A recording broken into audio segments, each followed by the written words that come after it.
गुरुदेवो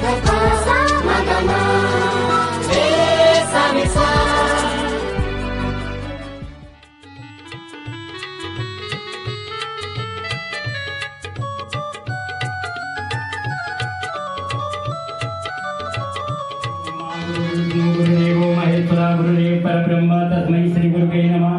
अखंड मंडलाकारं व्याप्तं येन चराचरं तत्पदं दर्शितं येन तस्मै श्री गुरुवे नमः। मातृवत्लानि त्रिचय पितृवत् मार्गदर्शिका नमोस्तु गुरुसत्तायै श्रद्धा प्रज्ञायुता चया। ओम श्री गुरुवे नमः। मां शक्ति पुरुषाय शाश्वते सहस्रकोटि धारणे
बदलना क्या है?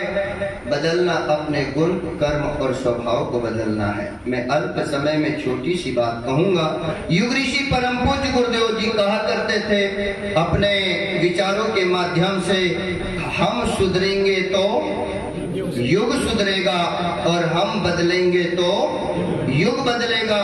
समस्याओं का समाधान स्वयं से प्रारंभ होता है, क्योंकि ये राष्ट्र की, देश की सबसे छोटी इकाई व्यक्ति होता है और व्यक्ति के अंदर में अगर परिवर्तन आता है तो ये परिवर्तन देश तक चला जाता है, क्योंकि व्यक्ति से मिलकर के परिवार बनता है, परिवार से मिलकर के समाज बनता है, समाज से मिलकर के राष्ट्र बनता है। भाइयों बहनों, इसलिए हम राष्ट्र को अगर अच्छा देखना चाहते हैं, देश को बढ़िया देखना चाहते हैं, समाज को बढ़िया देखना चाहते हैं और परिवार को अच्छा बनाना चाहते हैं, परिवार को अच्छा देखना चाहते हैं भाइयों बहनों, तो अपने आप को परिवर्तित करने का सूत्र, सबसे पहला सूत्र आता है।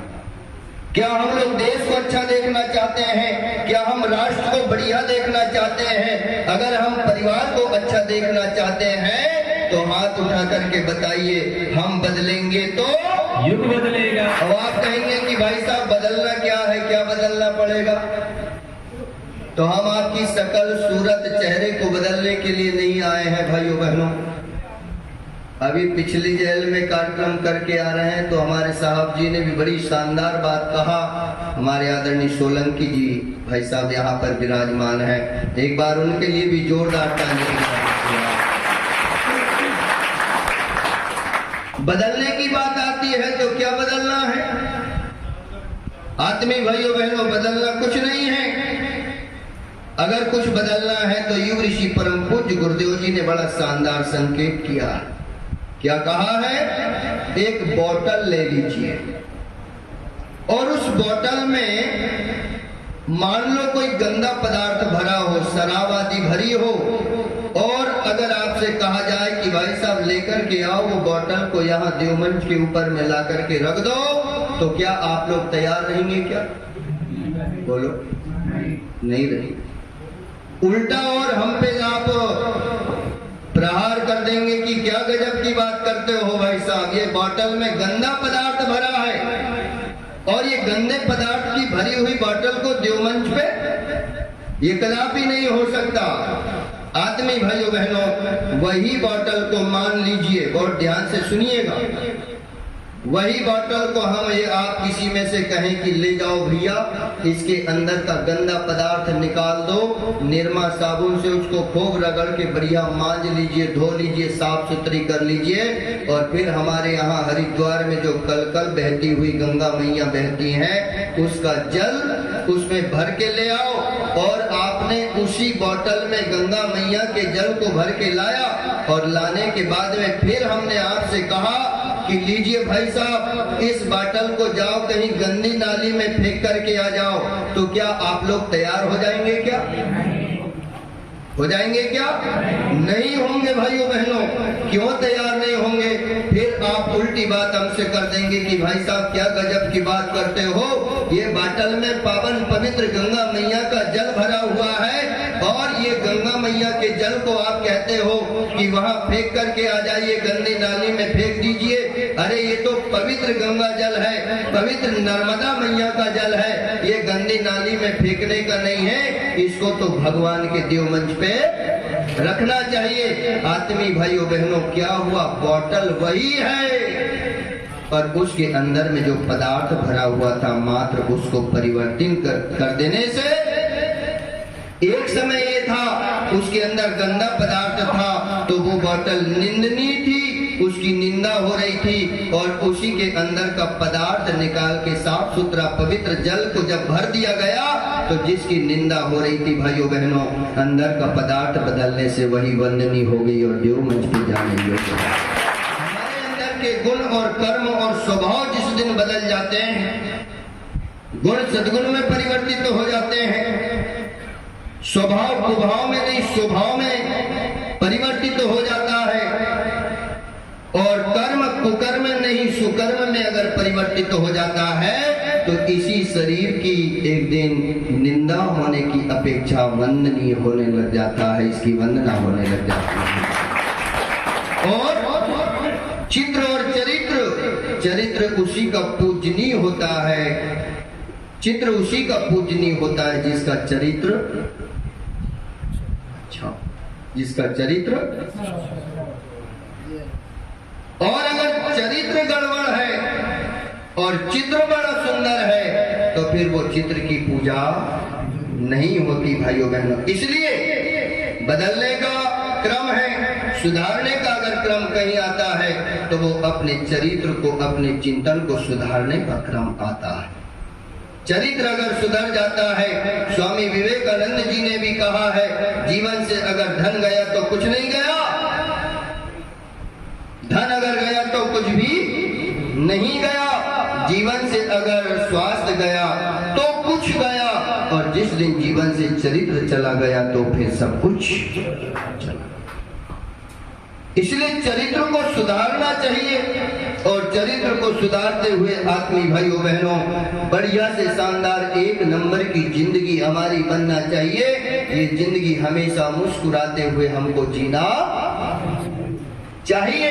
इसलिए तो कहा जाता है, जिंदगी में सदा मुस्कुराते रहो, जिंदगी में सदा मुस्कुराते रहो, बैर तुम कम करो, मन भगवान के श्री चरणों में लगाते रहो, रात काली ही सही कोई गम ना करो, जिंदगी में सुख दुख ही सही कभी इन आंखों को नम ना करो, एक सितारा बनो और दुनिया में जगमगाते रहो, जिंदगी में सदा मुस्कुराते रहो, जिंदगी में सदा मुस्कुराते रहो, जिंदगी में सदा, पीछे वाले नहीं बोल पा रहे हैं, जिंदगी में सदा मुस्कुराते रहो, पैर तुम कम करो, मन भगवान के श्री चरणों में लगाते रहो, रात काली ही सही कोई गम ना करो, जिंदगी में सुख दुख ही सही कभी इन आंखों को नम ना करो, एक सितारा बनो और दुनिया में जगमगाते रहो, जिंदगी में सदा मुस्कुराते रहो। और भाइयों बहनों, मुस्कुराने का एक ही रास्ता आता है, हमारी आवश्यकताओं को हम कम करें और परिस्थितियों के साथ में तालमेल बनाएं। ये गुरुदेव जी का संकेत है, परिस्थितियों के साथ में तालमेल बनाए रखें तो हमारी जिंदगी और कहीं से कहीं पहुंच सकती है। आदमी भाइयों बहनों, यही निवेदन आपसे किया जा रहा है अपने आप को बदलने का एक मौका हमारे अपने बीच में आया हुआ है और ये ऐसा श्रेष्ठ और बढ़िया से बढ़िया मौका आया हुआ है। इस मौके को हमें हाथ से नहीं गंवाना चाहिए, हाथ से नहीं वापिस जाने देना चाहिए। और आज जैसा कि गुरु दीक्षा का अभिक्रम यहाँ पर संपन्न होने वाला है। गुरु दीक्षा का क्रम क्या होता है आत्मी भाइयों बहनों, कहा जाता है कि गुरु दीक्षा अर्थात हमारे अपने जीवन का एक विलक्षण मोड़, जबरदस्त मोड़ जिसे कहा जाता है। शायद अगर वो गुरु दीक्षा संस्कार अगर हमारा नहीं होता, अगर वो गुरु के श्री चरणों में बैठ करके हम उनके विचारों को नहीं पकड़ते, वेद माता गायत्री की अंगुली को नहीं पकड़ते, अर्थात सद्बुद्धि की शरण में अगर हम अपने विचारों को लेकर के नहीं जाते, तो क्या मैं यहाँ आकर के ये बात आपके सामने शेयर करता क्या भाइयों? मैं यहाँ आकर के ये बात कहता क्या? नहीं कहता। आत्मी भाइयों बहनों, क्या होता है? एक जबरदस्त विलक्षण परिवर्तन लाने की प्रक्रिया का नाम गुरु दीक्षा है। जब गुरु का आगमन मनुष्य के जीवन में होता है तो गुरु होता कौन है? जो महान तपस्वी होता है वो गुरु होता है, जो महान प्राणवान होता है वो गुरु होता है, और जो महान पुण्यात्मा होता है वो गुरु होता है। आत्मी भाइयों बहनों, और गुरु श्रेष्ठ विचारों के रूप में हम वर्ण करते हैं, जिसका चिंतन हमारे जीवन में आता है, विचार अपने जीवन में आता है, और जीवन में जब वो विचार आते हैं तो फिर हमारा परिवार, हमारा घर द्वार, हमारा जीवन और हमारा संसार बदल जाता है। भाइयों बहनों, वो गुरु दीक्षा संस्कार। अगर हम चाहते हैं हमारा संसार बदले तो एक बात बड़े ध्यान से सुनिएगा, कमर सीधी करके बैठे सभी लोग, और बात को ये ध्यान से सुनेंगे। अभी तक जो भी गलती हमसे हो गई, जो भी त्रुटि हमसे हो गई, जो भी परेशानी को काटने का हम लोग यहाँ पर काट रहे हैं, आत्मी भाइयों बहनों, हो सकता है किसी न किसी प्रारब्ध बस आपको यहाँ पर आना पड़ा, हो सकता है किसी त्रुटि के कारण आप लोगों को यहाँ आना पड़ा। फिर इसका प्रायश्चित क्या है? तो युग ऋषि परम पूज्य गुरुदेव जी ने एक ऋग्वेद के मंत्रों को यहाँ पर प्रदर्शित किया है, और मंत्र है ऋग्वेद का, दियते ज्ञान मत्यंतकारी, सद्बुद्धि दिलाने वाला, हर साधक के जीवन में नव ज्योति जगाने वाला। ये व्यर्थ जाने वाला मंत्र नहीं है, और ये सद्बुद्धि जगाने वाला है। और जब सद्बुद्धि आ जाती है मनुष्य के जीवन में भाइयों बहनों, तो फिर उसका पूरा का पूरा संसार बदल जाता है। और ये जो वर्ष चल रहा है नारी सशक्तिकरण का वर्ष, जहाँ एक और हम लिखा करते हैं यत्र नार्यस्तु पूज्यन्ते रमन्ते तत्र देवता। अगर मैं इस विषय को लेकर के बैठूंगा तो 4 घंटे लग जाएंगे, पर भाइयों बहनों मैं संक्षिप्त में बात कहूंगा। यत्र नार्यस्तु पूज्यन्ते रमन्ते तत्र देवता का मतलब ये नहीं होता कि नारियों की हम पूजा करने लग जाएं, उसका मतलब होता है अपमान करो मत नारी का, इनकी गौरव गरिमा जानो, ये नारी तुम्हारी जननी है, ये इस विवेक तत्व को पहचानो। ये रिद्धि सिद्धि और प्रज्ञा है, ये कल्प वृक्ष की छाया घनी, इसके शीतल छाया से घर परिवार महकता है, और इसका संरक्षण पाकर के ही नर सच्चा मानव बनता है। आत्मीय भाइयों बहनों, जहाँ कहीं भी होता है देवियों का सम्मान, वहीं करते हैं समस्त देवता, वहीं परवास करते हैं। इसलिए यत्र नार्यस्तु पूज्यन्ते रमन्ते तत्र देवता। भाइयों बहनों, नारी ना होती तो इस जग में इस जग का इतिहास ना होता, और रात जगती इस भूमंडल पे दिन मन का एहसास ना होता। नारी ना होती तो राघव का रावण दल के साथ में वास ना होता। नारी ना होती तो नारद से ज्ञानी का व्रत भंग ना होता। नारी ना होती तो हनुमान का वानर दल का संग और नारी ना होती तो रावण से राक्षस का फिर अंत ना होता।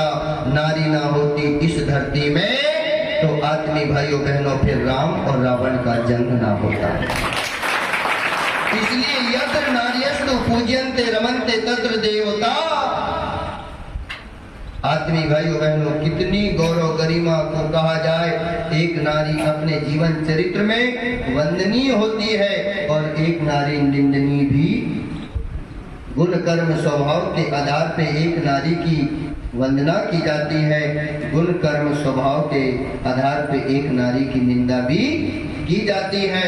बात तो सभी के लिए आती है, जैसे मान के चलो सती, अनसुईया, सावित्री, गार्गी, मदालसा, घोषा, अपाला, ये सब नाम हमने सुना होगा, पर समाज में हम ये नाम नहीं सुनते कि आप अपनी बेटी का नाम शूर्पणखा, मंथरा रखते होंगे। रखते हैं क्या? नहीं रखते भाइयों बहनों। कारण ये बहुत सारे कारण आया करते हैं। तो आइए हम गायत्री मंत्र दीक्षा की ओर बढ़ते हैं। अपने मन को बनाइए, अपने विचारों को बनाइए और एक बार कह दीजिए, गुरुदेव मेरी नैया उस पार लगा देना, अभी तक तो निभाया है प्रभु, अब आगे भी। तो चिड़िया के जैसा एक छोटा सा समर्पण आप लोगों से हम करने जा रहे हैं भाइयों बहनों, संस्कृति की रक्षा के लिए, संस्कृति का सम्मान करने के लिए और विचार क्रांति अभियान में सहयोग प्रदान करने के लिए। आइए सब लोग हाथ उठा के इस संस्कृति, सभ्यता और युग निर्माण योजना में सम्मिलित होने के लिए कौन कौन तैयार है? ये दीक्षा सहक आप तक पहुंचा रहे हैं। ये दीक्षा सहक पहुंचाने का क्रम हमारे भाई लोग बनाएंगे। हम यहाँ से गायत्री मंत्र की दीक्षा देने का क्रम बनाएंगे। आप लोग हाथ जोड़ लीजिए।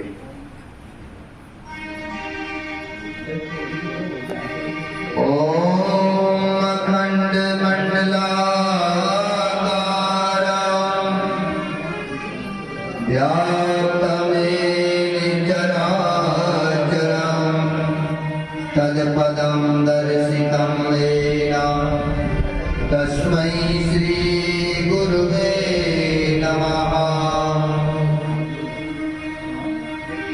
नमोस्तु गुरुवे तस्मै गायत्री रूपिणे सदा यस्य वागमृतं हन्ति विषं संसार संगताम्।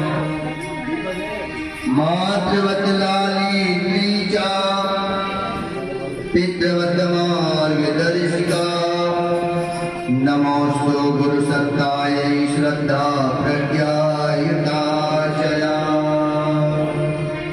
श्रद्धा प्रज्ञायुताचया। बोलिए भगवान की जय।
इदं गायत्रे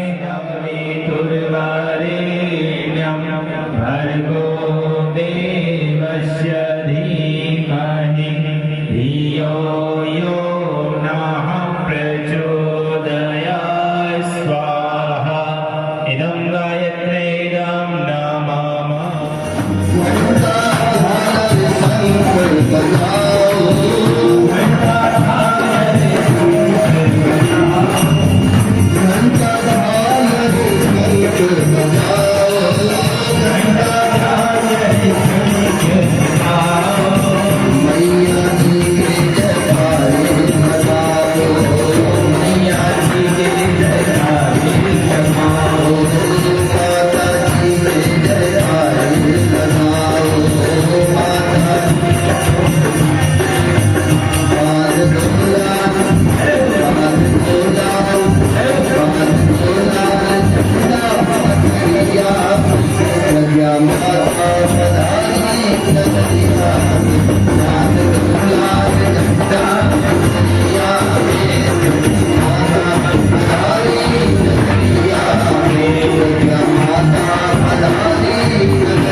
दीपक यहाँ बनाने का क्रम शुरू हुआ और निरंतर गायत्री महामंत्र लेखन बंदी भाइयों के जीवन में सुधार का एक हम गायत्री परिवार के भाई बहनों को दिया, उसके हम सब आभारी हैं। और वो मत सप्ताह की जैसे फैलता पूरे देश में जो है इस तरीके से विस्तारित हो गया है कि लोग कभी कल्पना नहीं करते थे कि ये यज्ञ कभी जेलों में होंगे। 24 कुंडी गायत्री महायज्ञ होंगे, 108 होंगे और कलश यात्रा निकलेंगे, दीप यज्ञ करेंगे, लोग दीक्षा लेंगे और बड़ा उत्सव के रूप में मनाया जाएगा। बड़ा एक अभिनव प्रयास और बड़ा दिव्य प्रयोग जो हुआ परम पूज्य गुरुदेव की कृपा से वो फैलता चला गया, विस्तारित होता हुआ चला गया। आइए, समय कम है, 6 बजे का टाइम भाई साहब ने दिया था, 6:30 बज रहे हैं, तो बहुत संक्षिप्त में यहाँ सम्मान का कार्यक्रम है। तो सबसे पहले हमारे गायत्री परिवार के वरिष्ठ कार्यकर्ता श्री महेश गौर जी, आदरणीय श्री एस.आर. मालवी जी, हमारे भैया सुरेश अग्रवाल जी, श्री महेश खंडेलवाल जी, श्री महेश ठाकुर जी और श्री हमारे राम कुमार सोनी जी के द्वारा यहाँ पर हमारे आदरणीय सम्मानीय अधीक्षक महोदय श्री संतोष कुमार जी सोलंकी जी से निवेदन करूंगा कि मंच पर पधारें। गायत्री परिवार की ओर से सम्मान किया जाएगा आपका। हमारा सहायक अधीक्षक महोदय आदरणीय भाई साहब गांधी जी भाई साहब, जो निरंतर किसी चीज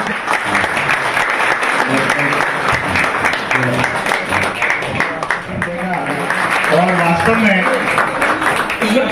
नवयुग की गंगोत्री से वही ज्ञान की धारा है, हम युग का निर्माण करेंगे, यही संकल्प। ओम प्रकाश जी का ढोलक वादक, तबला वादक और हमारे बंदी भाइयों को बड़ा आनंद आया है दोनंगा कि यहाँ पर हमारे बंदी भाइयों के संक्षिप्त एक तो बंदी भाई का ये अनुभव बताएंगे। इसके पूर्व आदरणीय हमारे सोलंकी जी भाई साहब से निवेदन करूंगा बहुत संक्षिप्त अच्छी हो पाई और मैं सभी लोगों को प्रोत्साहित भी किया, सभी लोग इसमें जुड़े भी और काफी लोग यहाँ जेल परिसर के अंदर जुड़े हुए हैं। नियमित दिनचर्या का हिस्सा है गायत्री मंत्र लेखन हम करते हैं। गायत्री मंत्र लिखने से अच्छी शांति मिलती है और अच्छा उसके बहुत हमको शिक्षा भी मिला है। इस गायत्री मंत्र रहने से हम बिगड़ पढ़े लिखे नहीं थे, उससे हम अच्छा सीखते। डॉक्टर राजेश आर्य, जो मैं पहले ईसाई परिवार से जुड़ा था, लेकिन यहाँ पे आने के बाद मुझे गायत्री परिवार से जुड़ने का मौका मिला। गायत्री परिवार बहुत आदर्श संस्था है और इसमें जो गायत्री लेखन का जो चलाया जा रहा अभियान है, उससे मानसिक शांति मिलती है और ये मानसिक शांति हमें जीवन में आगे जाने के लिए एक नई रोशनी प्रदान करती है। केंद्रीय जेल होशंगाबाद में आदरणीय जेलर महोदय के तत्वावधान, जेलर सर के जेल अधीक्षक महोदय के तत्वावधान में यहाँ पर नर्मदा को, विशेष रूप से नर्मदा नदी को इको फ्रेंडली वहाँ पे अभियान चले। दीपक जो है वहाँ पर डिस्पोजल दीपक ना प्रयोग हो, उसकी जगह पर इको फ्रेंडली आटे के दीपक बनाने का एक विशेष अभियान यहाँ पर चलाया गया है। आइए जानते हैं इसके बारे में कैसा अभियान चल रहा है अधीक्षक महोदय जी के शब्दों में। ये करीब अभी तक हमने 2.25 लाख आटे के दीपक नगर पालिका और आपके गायत्री परिवार ट्रस्ट की तरफ से वहाँ पे वितरित करवाए गए हैं। और ये कॉन्सेप्ट जब उस समय आया था, बंदी भाइयों से भी चर्चा करी, स्टाफ भी, चूँकि माँ नर्मदा को लेकर आस्थाएं बड़ी गहन है। जो बंदी भाई हमारे हैं वो आसपास के परिवेश से ही है, जेल में परिबद्ध है। तो उनको जब इस बारे में बताया गया है कि क्या हम आटे के दीपक वहाँ पे निर्मित करके देंगे, तो स्वतः ही बंदी इस अभियान से जुड़ते चले गए। हमें कभी बंदियों को फोर्सली या दबाव नहीं बनाना पड़ा। हमने उनको संख्या घटाई कि आज हमें 10,000 आटे के दीपक बनाने हैं, तो पता चला उसमें 50 बंदी भाई आ गए कि सर हम बनाएंगे। और मुझे थोड़ा सा ये लगता है कि काउंसलिंग का और मनोविज्ञान का भी तरीका है कि उनके तनाव को थोड़ा घटाना है। बहुत ज़्यादा डिप्रेशन है, तनाव में बंदी है, वो दीपक निर्मित करके उनको ऐसा लगता था कि ये आस्था है मेरी, कुछ अपराध बोध है मेरा, तो घाट पे जाए तो कम से कम मुझे अपराध बोध महसूस हो रहा है। क्या ये दीपक निःशुल्क उपलब्ध कराया जाता है? निःशुल्क है, संस्थाओं से भी बाहर ले रहे हैं जी। और आटे के दीपक संस्थाओं से निर्मित करके वहाँ निःशुल्क वितरित करवा। इसमें आपका सेठानी घाट पर गायत्री परिवार शक्तिपीठ हमारा इसका एक बड़ा माध्यम है। और हर संडे खुली जेल के बंदियों द्वारा माँ नर्मदा की जो पोस्ट ऑफिस घाट है, सफाई का भी जिम्मा लिया है। तो ये अभियान भी चल रहा है। इस तरह का ये अभियान आप इसको समूह के तौर पे देखें तो देश भर में जेल की तरफ से अपना ये ऐसा पहला अभियान है।